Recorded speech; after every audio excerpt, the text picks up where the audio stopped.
Hey guys, Chance here. So I guess it's showtime, right? So this is one of those spots where I get a little bit nervous when I first started a video.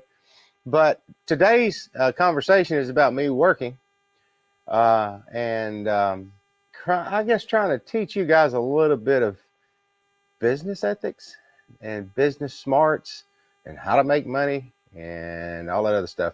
So I'll give you a little bit about me. So number one, we're going to start off with this 1999 GMC Sonoma. This vehicle right here is a really decent older truck.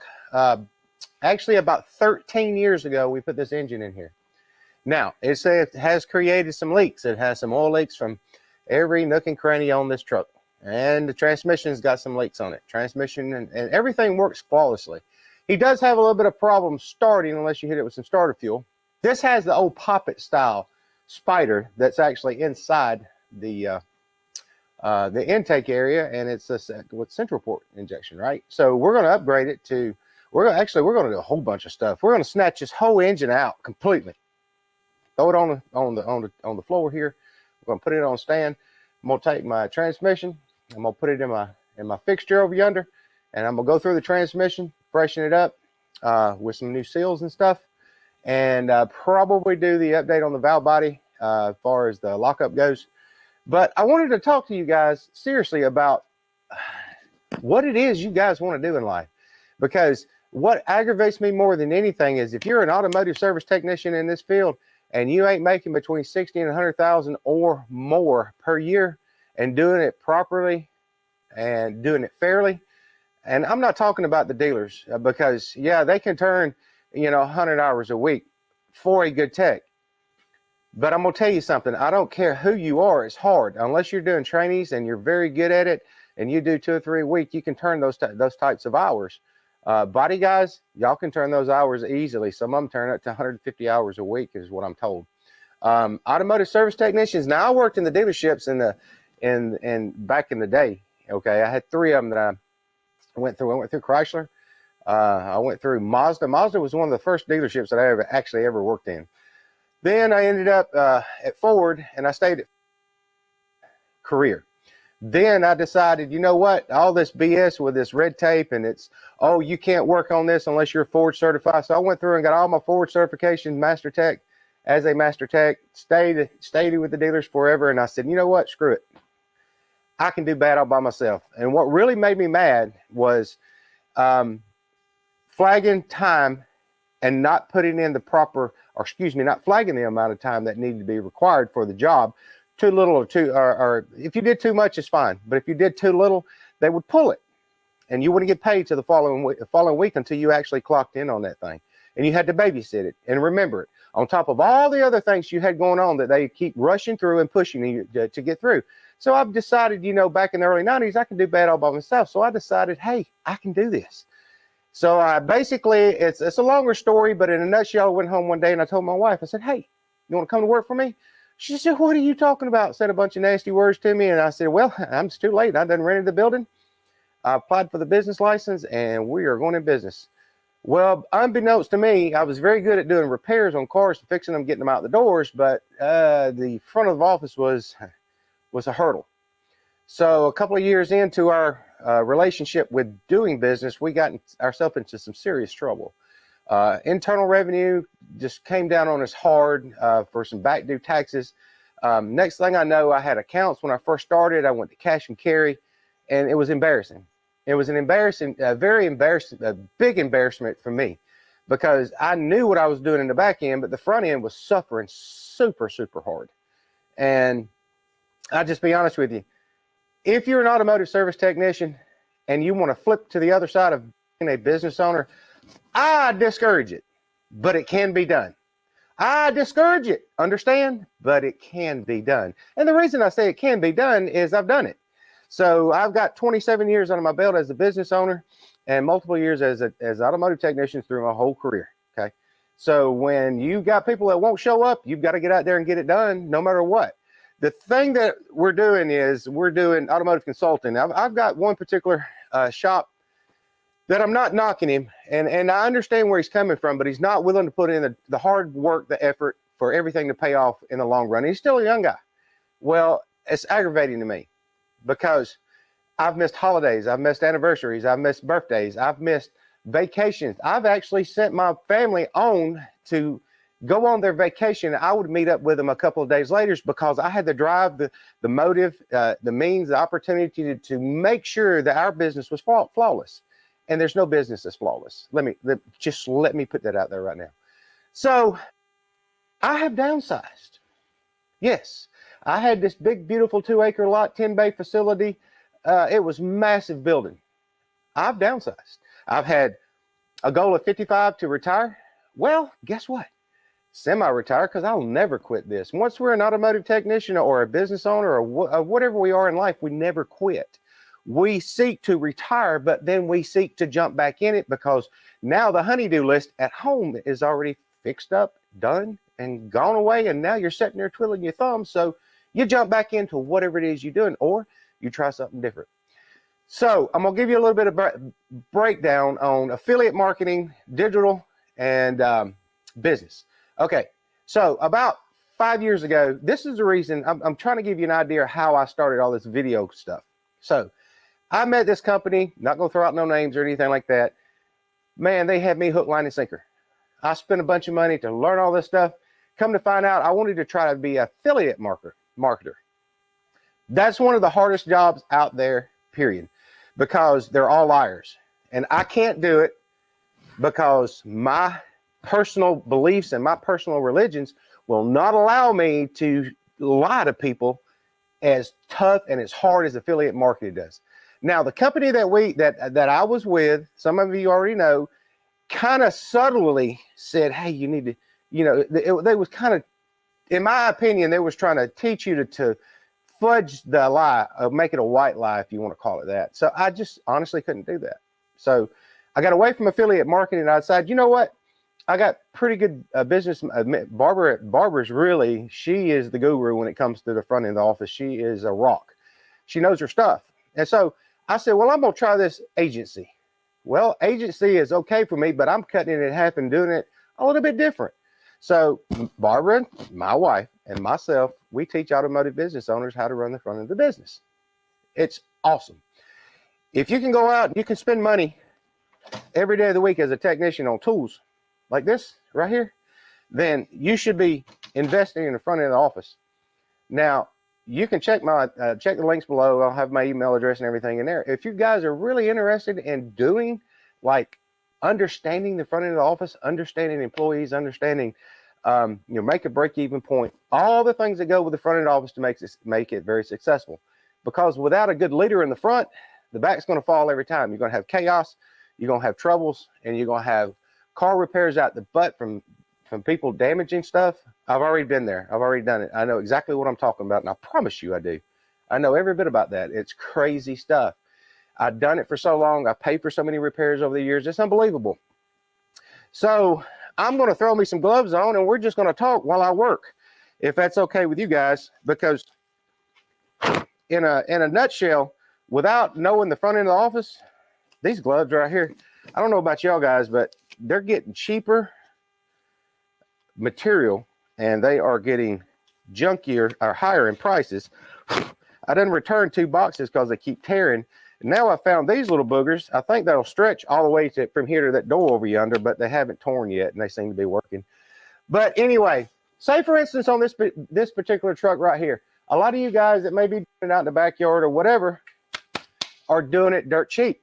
And a lot of you guys may end up having some more killer skills and are amazing at diagnostics, are amazing, just flat gold when it comes to repairing your customers' cars.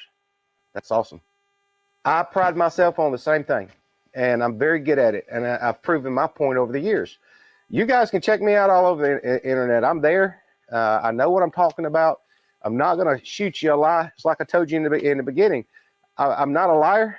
I can't stand to tell somebody a lie and try to cover it up later just to make somebody else feel better. It's not good that way. So if you think you know the front end of the office, unless you've got some business skills and you know your markup, your average parts, basically, what about this? So on the very final end of this repair right here, there should be at least a 65 to 70% margin of what you make after everything is paid. Now, I'm not even going to get into what it's going to cost to get this thing fixed, but I'm going to tell you what we're going to do. We're going to pull the engine. We're going to rip it down to the block. I mean, to just the block itself. We're going to, if there's any damage to the bearings, timing chain, anything, we're going to take care of it. Then we're going to put it all back together. We're going to upgrade the fuel system as far as from central port to multi-port. Y'all know how much those little spiders cost. We're going to pull the transmission out. We're going to pull them both out as a combo. Once we get it out, we're going to completely tear it, not completely all the way down, but I'm going to pull the pump, inspect the pump, make sure the pump's where it's supposed to be, can be feasible, replace the pump bushing. If the converter scarred or damaged, I'm going to throw it away and put another one in it. Don't expect any of that. I don't expect anything to be wrong with this transmission, but I'm going to basically do a freshen up with all seals. More than likely, we'll pull all the drums, take them apart, and I will inspect all the clutches, put them back together, make sure the clutches are good. If the clutches are not good and they're burnt, then I'm just going to overhaul the transmission for the man and be done with it. We're going to put some sway bar bushings in. We're going to put a power steering pump on. We're going to put 2 hoses on as far as the, when I do power steering pumps, I'm going to be honest with you, steering pump, do the return line and do the pressure line. It keeps you from having to worry about it coming back for a hose that you should have replaced when it was there. Just saying. Hoses, we're going to put all new hoses on it. We're going to put new belts on it. We're going to do everything to make this technically almost, well, this engine right here, this whole truck's got 213,000 miles on it. 15 years ago, when I think it's 13 or 15 years ago, whatever it was, I looked it up and I told y'all what it was a while ago. Rewind the tape if you want to hear it. When we installed this engine. But this engine, and once we installed it, was a Jasper. Seems to be holding up pretty good.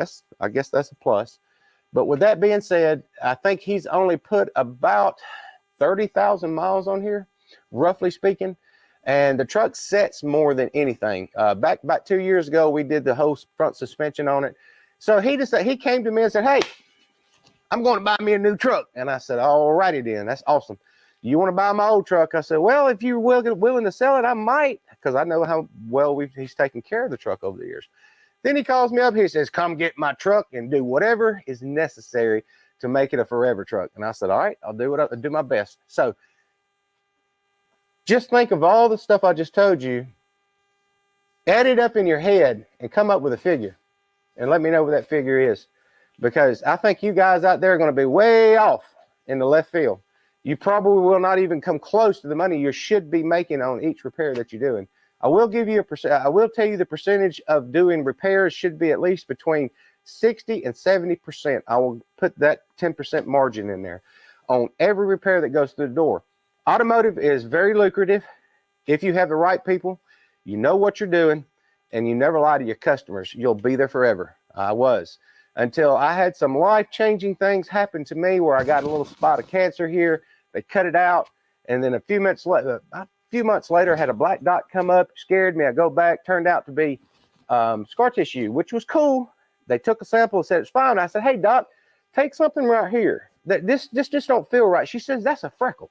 I said, "Well, better to be safe than sorry." She cuts it out, calls me back 14 days later and tells me it's melanoma. And I go, "Whoa, that ain't good." "Well, calm down. It's all right." It was only, they initially, my surgeon initially thought it was like 0.5 millimeters below the skin surface. And at that point, he said, "We're going to cut it out, go on about your business, get your checkups every 3 months, come see me every 6 months. And I said, "Cool." Went in for surgery. It was even better. It was 0.23 millimeters below the skin surface, so it was just getting started.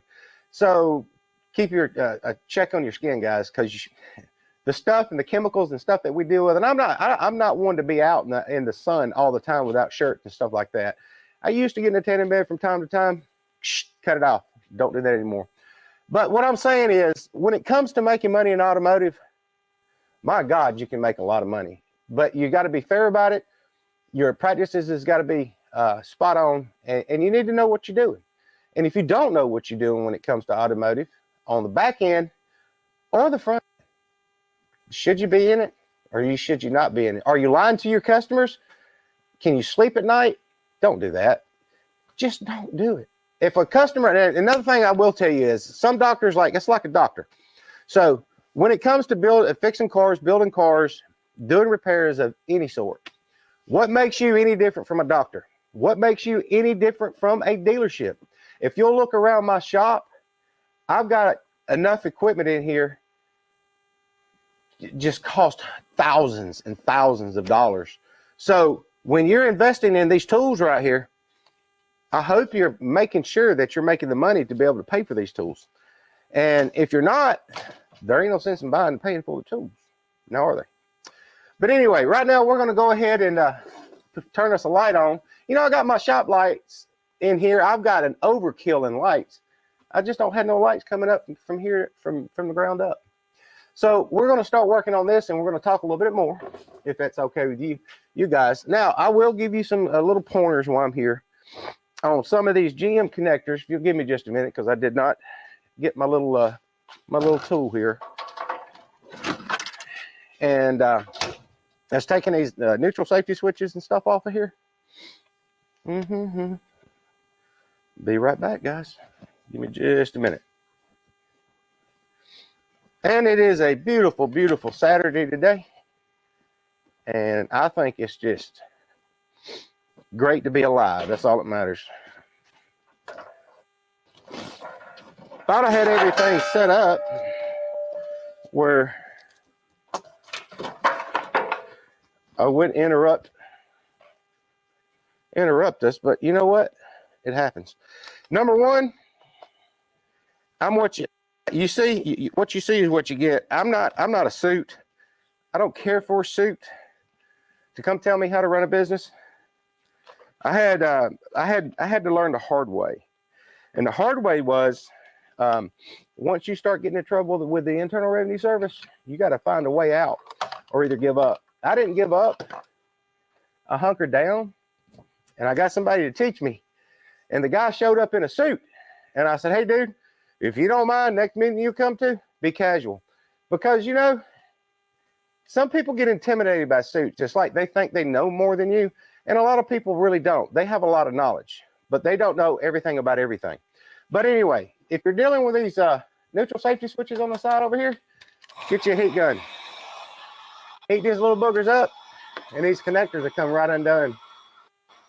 It may take a few minutes, you know, but they'll definitely come undone. And y'all do definitely, if any of y'all have ever pulled General Motors connectors off, you know exactly what I'm talking about.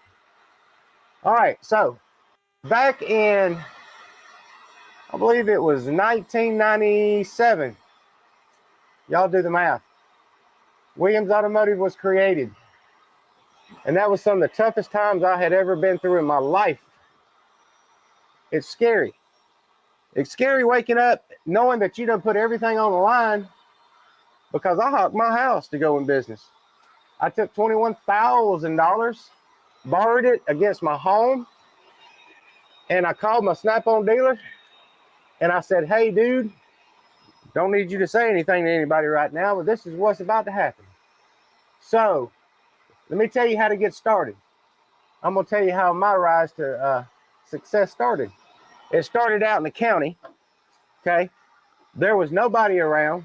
It was like in the middle of nowhere, and people had no clue I was there. I was probably like 1,000 feet off the roadway. All I had out front was a sign. So once we got started, oh, let me get this thing a tug here. Hey, there we go. Oh yeah. Yeah, it's almost there. So anyway, as soon as we opened up, I gave the Snap-on tool guy $21,000, and I said, "All right, dude, let's go with it." He gives me, he takes $21,000. He orders all my equipment. I'm working for another. I work for two independents, by the way, on my rise to where I'm at this day. Unplugged, just that simple. It takes a few minutes, but you'll get it unplugged and you get it out of the way. Because see this transmission, this engine, they're both coming out. But anyway, all right, so nobody knows me. So as I look at that, woo, that was pretty. I like that. All right, so like in the dealerships, I'm gonna give you guys a lot of pointers here, so you can write them down. If you ever decide you want to step off into the unknown, the abyss, jump into your business and jump into owning it and doing it. First off, you're definitely gonna have to have an EIN number. That's an employee identification number. Then you got to have Department of Labor numbers. You got to have all kinds of numbers. So get with your state and federal people to find out exactly what it is you got to have in order to open and run a business. Of course, you got to have business license, you know, and then you got to pay all kinds of different taxes. Like in our town, once a year, they'll send me this piece of paperwork for the paper. They'll send me a tax for $600, no joke, for the taxes, for taxing me for the paper and stuff that I have in my offices. That's crazy. I've already paid taxes on it. Now I'm having to pay tax again. I just got that letter the other day, and it makes me so mad. If you have inventory, you're going to have to pay a certain amount of tax on inventory, especially in my town. I don't get it. But done properly, you don't have to sneak or steal from the internal revenue. If you do your business by the numbers and make it the way it's supposed to be, you'll have plenty to go around for everybody. That I know. So anyway, with that being said, we started off in the middle of nowhere, and we decided, hey, now what do we do? So guess what? I had $21,000 I gave to Snap-on. I said, all right, Snap-on, here we go. Let's go. He says, all right, here we are. All right, we're all set up. And I said, all righty, Snap-on, now what's next? He says, well, it's all up to you now. And I said, well, I guess you're right. So I decided this is what we got to do. Miss Barbara, that's my wife. And I had all girls, and they were all small kids at the time. I told her, I said, you know what? I said, we going to have to let people know that we here. So we took $2,000. It's 23. Took $2,000, put in office equipment, computers, and all this other stuff to be able to have programs to run our business. That's about $2,000 right there, including office furniture, couches, and stuff like that. So I said, all right, here we go. Now what do we do? Well, next thing I know, time to do. I tell you what it was time to do. It was time to start getting the word out that Williams Automotive opened up. Now, any of you guys that are in dealerships, and any of you guys that are in dealerships, I will highly recommend that. This is what I did I knew I was going to own a business one day. I had the goal, the drive, the dream to do so. So during my career stint in my dealerships, I got to the point where we were such a small dealership, I took care personally of the customers that I knew that would come with me whenever I decided to leave. Sure of it, like one of the things that I did prior to opening the business, I got to know all my customers. When I was done with their cars, I personally went outside and washed them for them. I personally vacuumed them out or took an air blower just to make it a little bit spot cleaner for them, so they will realize, oh God, man, that guy, they don't care about the money they just spent. They're getting in their car and going, wow, that dude cleaned my car up. This is nice right here. This is real nice. You go the extra mile. We're in the middle of doing all this stuff right here, you know, and we got to get the word out. And so I just started letting people know, hey, we're here. So we started doing flyers. And then then I took the rest of the money and did a bunch of flyers, did them up. My wife started hitting people's mailboxes, taping them to them. Some states you can't even open a mailbox, but we didn't. And so we actually went and stuck flyers into people's mailboxes, and that actually paid off. Actually, it worked really well for us. And then the next thing you know, we was working on school flyers during school times. There's so many different things you can do, because I hear so many people, like one of the shops I'm dealing with, I just can't make it through the winter because you ain't doing what you're supposed to. Listen, guys, inspections are gold. If I did a complete inspection on this thing, and I'd call that customer and we had a good relationship, he'd just say, fix it. And I'd say, okay, I do it. Or I would reschedule. Okay. So I had more time and more ample time to make sure they had a good repair done.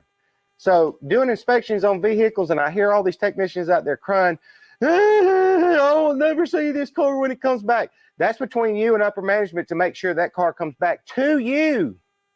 If you do an upsell on a vehicle, And if you ever see it in another bay over there somewhere next to your buddy, pal, friend over there, and they're fixing to get that repaired, then you need to carry yourself right up there to the front of the office. Go, oh, wait a minute.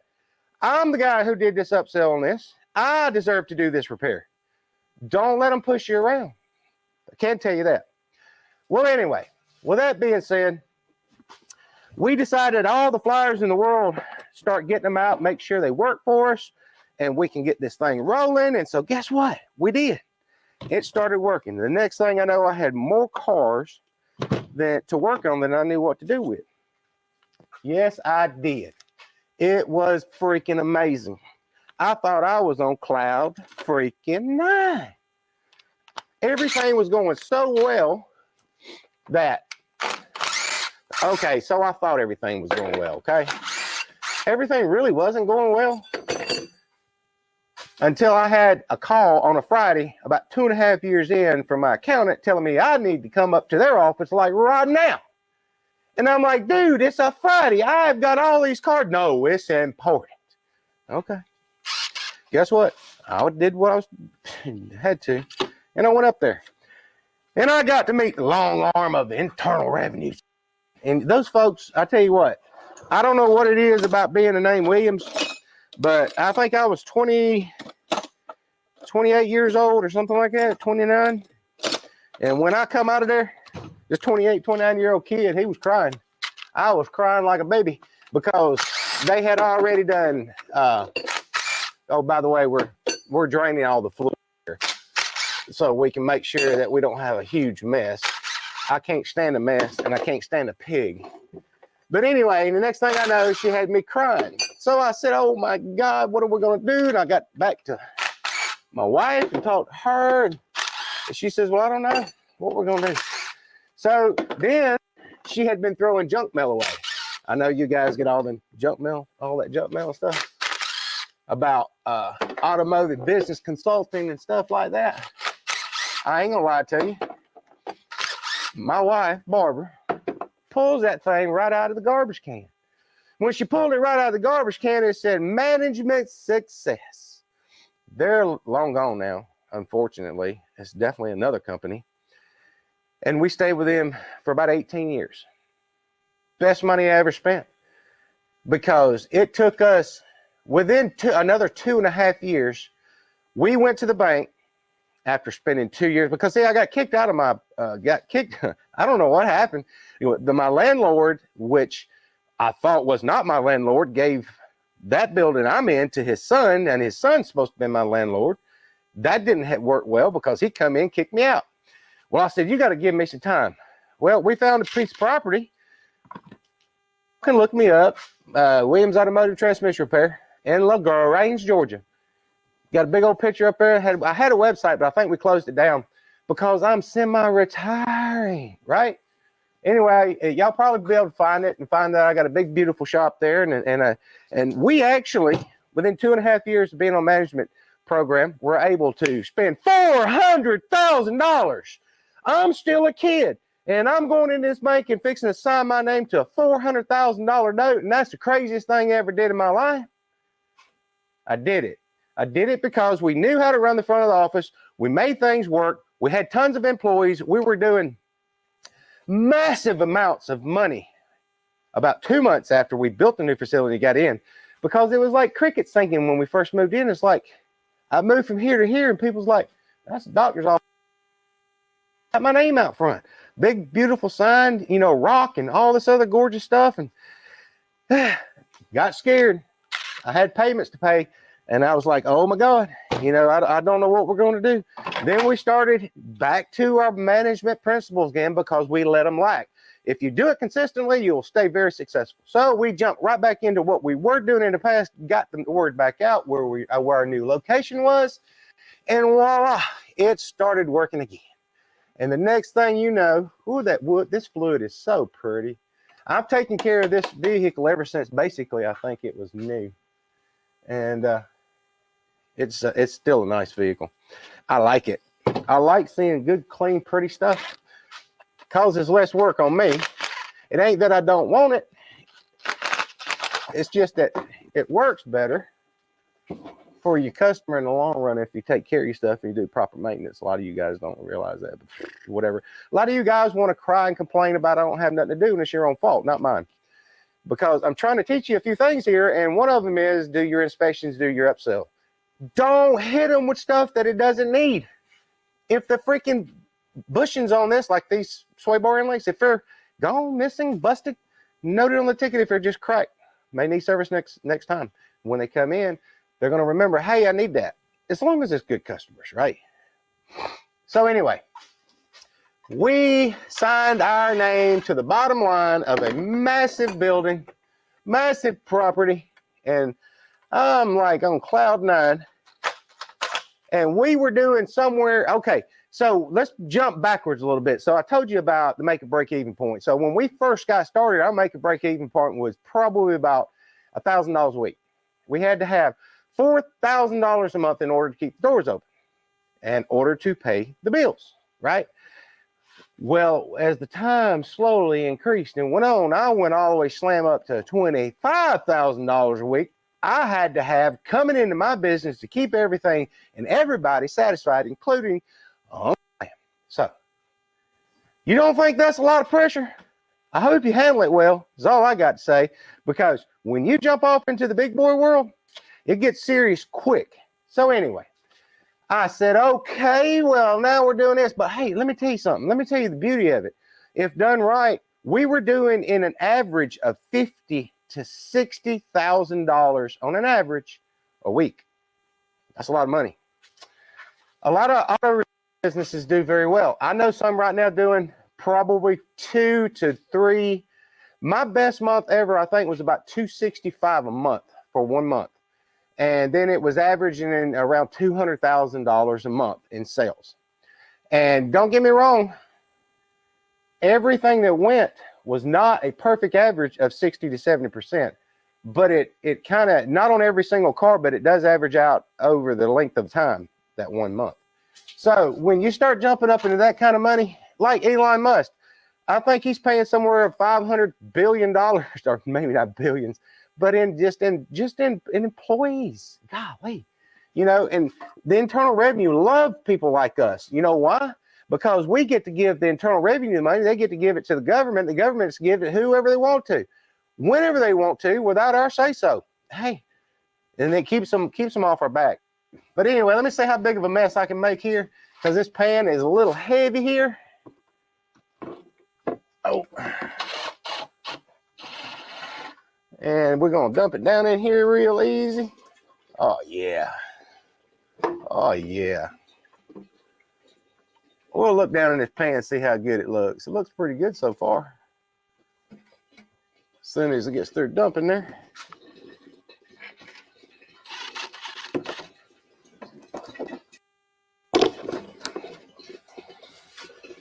Oh, yeah. I want to see how pretty it is. Oh, Lord, yeah. Got a little bit of cons and stuff going on in there, just a little bit of stuff. But as far as on the metal side, there's nothing in there.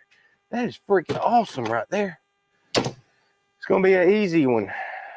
I don't anticipate on having to build that one, which is a good thing. So what I'm getting at, guys, automotive, very lucrative. I got a massive truck over here, and nice. I mean, this guy right here, there's no expense when it comes to that truck right there. It's I know in the last 4 months, he spent $10,000 in parts that we put on. Now he's got some more expensive parts that we get to put on. So yeah, that's just labor. That's just one of those side jobs that, you know, you don't you love to do. That truck right there, you get in it, it's a Super Duty 6-liter. You touch the accelerator thing on that and it gone. Super gone. But anyway, let's get back to talking a little bit more about business. So when you decide to jump off into the big realm of being a business owner, the reason I highly decided to tell you guys that it's not best, if you're an automotive service technician, jump over into the other side of being a technician / business owner, is because it's hard. You may tell you why it's hard? Because you got your buddy from 5th grade that grew up with you, and he does the same thing that you do, but you decided to go out on a limb and do everything and put up all the investment, put up all the securities to move yourself into being a business owner. And the next thing you know, you're at a standstill of having your 5th grade friend over there that grew up with you not producing the way he needs to be producing, and it's killing your bottom line. And you're scared to death to go over there and say something to him. The wife keeps telling you, hey, you know, Tim over there, he's just not pulling his weight lately, and look at the comebacks this guy has had. And then you're still stuck in around, well, he's just having a bad time. That bad time's rubbing off on you and taking money out of your pocket, not mine. But, and then, for instance, you get a good group of guys in there, then you come in and all of a sudden you want to be buddy buddies. You take them to dinner, you take them lunch, you visit them on Christmas, you do all these things together. And they think that they have the in on you and can do pretty much whatever they want to. And ask me how I know. Been there, done it. Don't want no other part of it. And I am so happy being semi-retired that I can come in here and make the kind of money that I make just to keep my doors open. And I don't have to keep my doors open. I can close my doors. I can open my doors. I can leave and go wherever I want to. And this is the point I'm getting to you. To be a business owner, once you get to a certain plateau, you can do the things in life that you want to do. And having two spots of cancer wakes your ass up quick. And it woke mine up when I decided, you know what, I ain't got to do such and such. So this is my leisure. I come out here and do this stuff as needed. The customer clientele that I've built up over the years are not in no big hurries. They have 2, 3, 4, 5, 6 cars. This one guy, Lord of mercy, he got more trucks than I ever seen in my life. He got, maybe I figure out what he was doing in business, but that's okay. Some people believe in the bigger the toy, you're the winner or something like that. I don't know what that is all about, but it is what it is. So we're going to stick this pan back on here. And I'm going to tell you guys that being a business owner is one of the most rewarding things you could ever do in your life. And here's the other thing. You get to make your paycheck. That's the thing that I fuss at other people about. You know, automotive technician, well, I ain't get paid here. Then go put in all, take the technician out of it. Tell the technician, well, if you want more money, then you need to produce more. You need to be more efficient. And if they don't want to do that, tell them, then you need to do what I'm doing. Go run your business. Go open a business. Go take all the risks that I'm taking in order to keep these doors open, keep you employed, and keep you, you know, living and paying for the things in life that you like. You know, and especially if they're friends, it's even harder because you don't want to hurt their feelings. Oh my God! Please don't hurt their feelings, because if you hurt the feelings, you think they're going to go talk bad about you and all this other stuff. Who cares? My kids used to make me so mad all the time, thinking about what somebody's going to say about them. Who cares what somebody says about you? It's got nothing to do with you worrying about somebody thinking bad about you. Who cares? And the reason they're thinking bad about you is probably because you're very successful, right? And if you're very successful at what you do, then you're going to have haters. You're going to have people that don't care about you. You're going to have people that envy you. Okay. How did I do it? I cut everybody out of my life that was negative. That's exactly what I did. I left home when I was 12 years old. Got tired of all the BS. I grew up on food stamps. Hated that. Used to go take care of my brothers and sisters. I was Santa Claus. So I found out what Santa Claus was real quick. And we took donations from whoever would give us, you know, things for Christmas. I won't never forget. I don't know if y'all ever experienced this, but y'all ever been to those? I think it was, so I grew up in this really small town, and we used to go to this dentist there, and it was a dentist office and I think a pharmacy. Well, there was this stocking, literally like this big, and it was just stuffed full of stuff for Christmas. Man, I used to admire that. And one evening, my uncle come in with that stocking. Says he won it. I don't know if he won it. Felt sorry for us and bought it and gave it to us. I don't have a clue. But anyway, I got to take all that stuff out of there and put it under the Christmas tree for my brothers. I was the Santa Claus. Uh-oh, we don't cause no problems here now. And next thing I know, before I knew it, because see, my father, he was a sperm donor. And a lot of you guys had sperm donors. And a lot of you guys make excuses for things that happen in your life. Well, I can tell you a lot of things that I shot the mess out of. You know, I ain't supposed to be standing here with you guys right now. I should have been dead about 3 times in my life. But for some reason or other, God decided, you ain't going nowhere. You're going to stick around. So I don't preach the word of God, but me and God's got this special relationship. He knows when I'm dead and coming to him. He's just got to find me a car or two to fix. That's all I'm saying. But anyway, with that being said, growing up, learning, very lucrative. If you do very well in it and you do very good at it and you take very good care of your customers, you'll never have nothing not to do. You will always be very prosperous and living a good life. Now, I was told by the people who trained us that you'll never be rich in this field, but you'll always make a good living. Well, actually, they're wrong. If you have the balls to jump out into what they call what are those shop franchises? So if you decide you want to jump out into a franchise and you want to own multiple franchises, you'll have multiple streams of income. But that's a lot of risk. And I didn't take that risk. But see, we almost opened up a second location, but that was right pre housing market crash in 2008, 9, 10, somewhere right in there when that happened. We actually had on paper a $1.2 million facility that we were going to put in the next town over. And for some reason or other, my wife was smart enough to go, wait a minute, let me look at my numbers. So she goes back and looks at the numbers. She comes back, she says, tell the banker stop. And I said, what for? She says, something's not right here.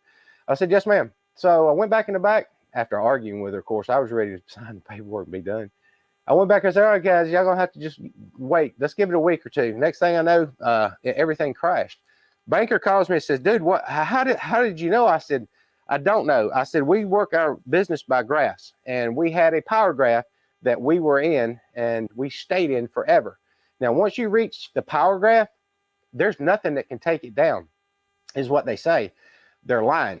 If the economy completely crashed around you, it will take you down. So it took me down. I took a whole bunch of money to try to keep the employees happy and peaceful, and we just kept pushing and working, but we had all our customers moving out of that town that we're in over into the bigger cities to make a living, to pay for their toys and their family and provide for themselves. And so he says, well, can she come to work for us? I said, nope. I'm gonna keep her. So long story short, if you do well in this business, you'll always be prosperous. I won't say you'll ever be a billionaire. You can be a millionaire real easy. That's not hard. Being a millionaire is not hard nowadays. The things that you can do and achieve in automotive is one of the best feelings you'll ever have. Especially my feelings are being grateful for the time that I have to spend with my kids, my wife, and doing the things that I do in life, and making sure that it's done right. Okay, because if it's done improperly, you're going to sink like the Titanic. You're going down. And I was there, and I pulled ourselves out of it. Me and Barbara both did. It's not an easy thing doing automotive. It's not an easy job being a technician, standing on concrete every day of the week, cutting your fingers, hands, busting your knuckles, and thinking that, why the hell am I doing this? Well, you're doing it because you're stupid. You have a stupid love for this. I do too. And so now, if you need any help in the front office, all you got to do is contact me through my Gmail. And if you contact me through a Gmail, it's laid back. And there's no contract. It's $300 a month, for consulting. Find somebody else that knows what they're doing in this business and can give you consulting at $300 a month, and I'll buy you a beer, or excuse me, less than $300, and I'll buy you a beer. But unless I'll email you a beer.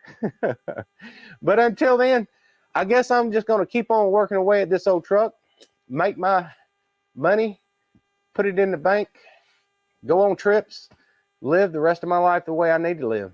And that's being very grateful for having everybody in my life, because without people in your lives, you will never succeed. And you always have to have them. And customers, you got to be grateful for them, Because if it don't come and bearing your door, bearing gifts of love and respect and ready to throw you money, then you ain't doing something right. All right, until then, y'all take care.